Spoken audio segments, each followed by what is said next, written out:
Hello, this is wmpyr here in the Halloween spirit. Just got my costume today, so I'm super excited about that. Okay, so this video, I apologize. I actually wanted to do last week, but it's dragged on to today. And actually, this is part two. There's going to be a part three, and I apologize that this one is I have to explain stuff. Part three is the one where we're going to get back into training. But part two, I have to make this very, very clear. All right.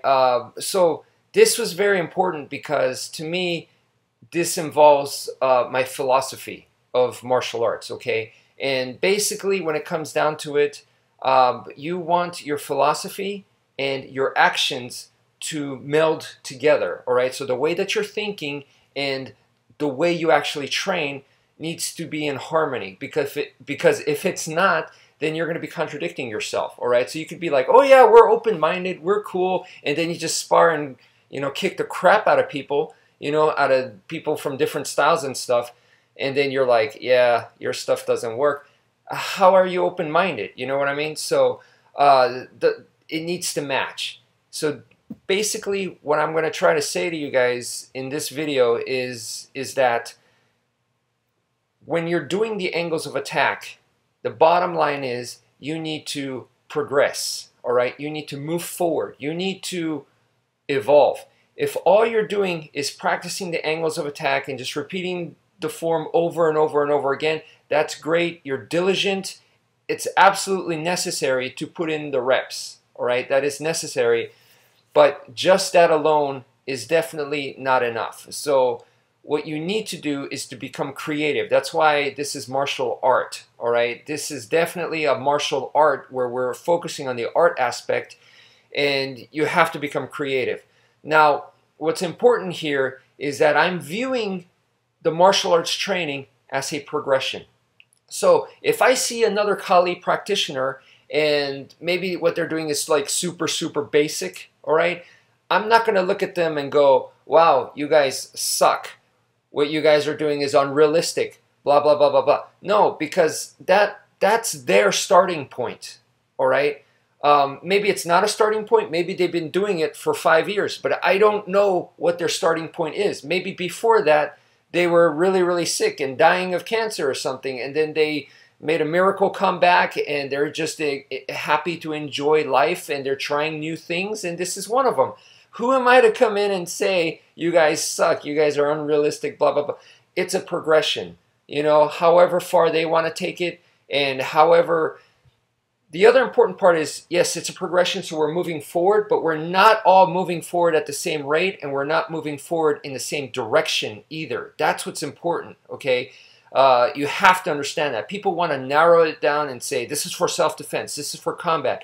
Even those words, combat and self-defense, is very broad. Your idea of self-defense, my idea of self-defense can be totally different. Your location where you have to do self-defense and my location can be totally different. So in this guy's case, he was battling cancer. That was his fight. That was his self-defense. So once again, who am I to say?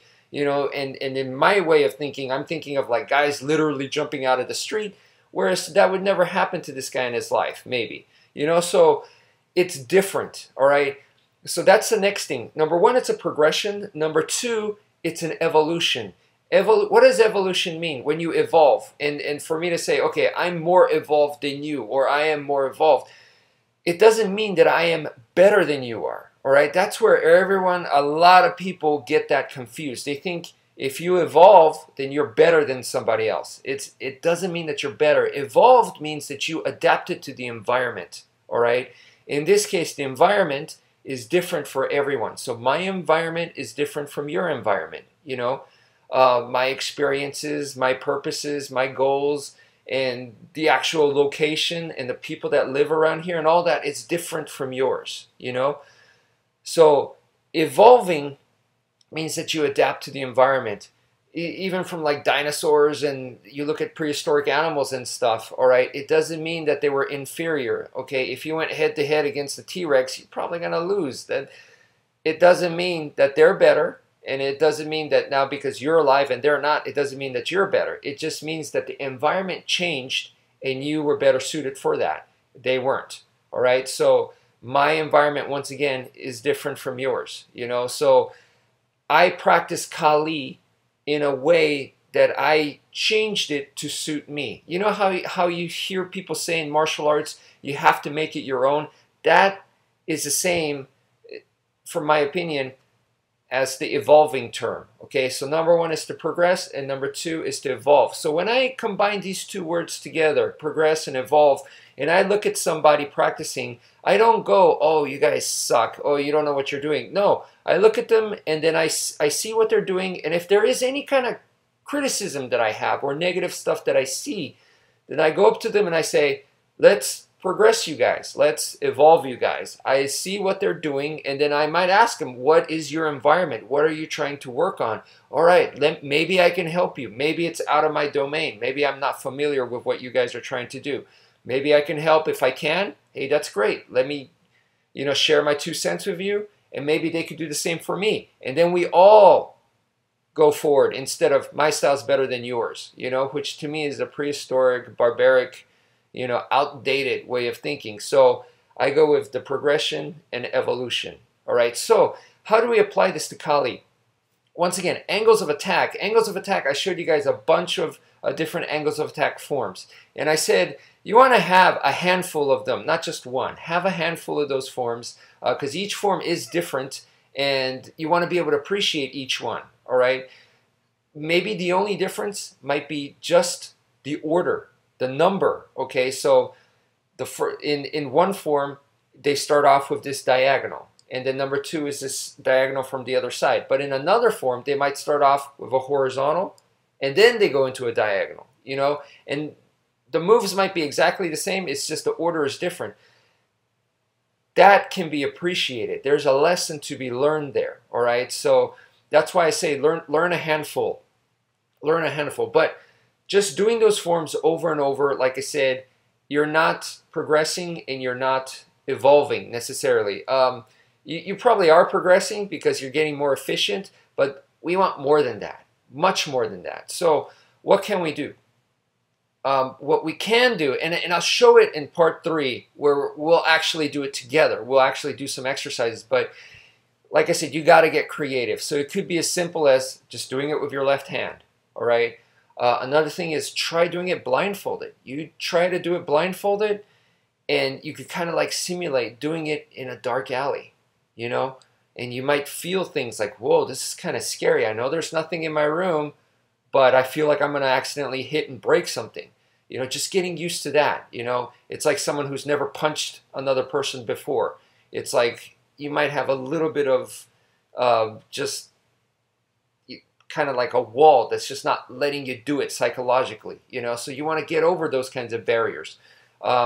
There's a lot of things you can do. My recommendation is not to do them all at once. So it's like, okay, we could do this and this and this and this and this and add all these changes to the angles of attack form, and then it just kind of becomes chaos too much. So what I recommend is just change one thing and add that one thing. So once again, it could be like, okay, let me do it outside, and since I'm outside and there's a lot of space, let me do it with more power. So it could just be that, just doing the same angles of attack form that you've been doing, but with more power. Maybe you see a dead tree and you go, okay, now I want to do it with power, and I want to actually make contact. So I want to hit that dead tree. So your training is becoming a little bit more realistic, a little bit more realistic. You see what I'm saying? So you're progressing it and you're evolving it to what makes sense to you, to what you like. So that part where you're doing it to where it makes sense to you, you're going, okay, I want to hit something because I want to know what it feels like to make impact, and maybe strengthen my arms and stuff. All right, strengthen my body. So when I do hit something hard, that I'm just not, oh man, I felt that to the bone, and oh, I can't do that. That takes some getting used to. So those kinds of thinking, those are very basic, where probably a lot of people are going to think that, but it can get more unique to where it's a lot more yours. You know what I mean? And that is the kind of evolution that you want to head towards. Make it your own. It'll be fun, and do progression, and don't let anyone tell you, oh, that's stupid. You know what I mean? you put in the practice, you put in the thought, you put in the pattern, and you just keep working on it, and it's for you. It's not for anyone else. So it's for you, and that's how you make it your own, and that's how it becomes more and more, realistic. You can maybe you don't even care about realistic. Maybe realistic to you means something totally different. Maybe it's about happiness. Maybe it's a spiritual journey. Maybe that's realistic to you, because you'll never ever get into a fight. You'll never ever get mugged because you live in a nice neighborhood and stuff like that. But then there's other people where their reality, their environment is where they're afraid to even just go from their car to their apartment. Okay, so if that's your reality, then you're going to be developing your Kali in a different way. Okay, so that's my whole point. Thank you for listening. Take care, folks.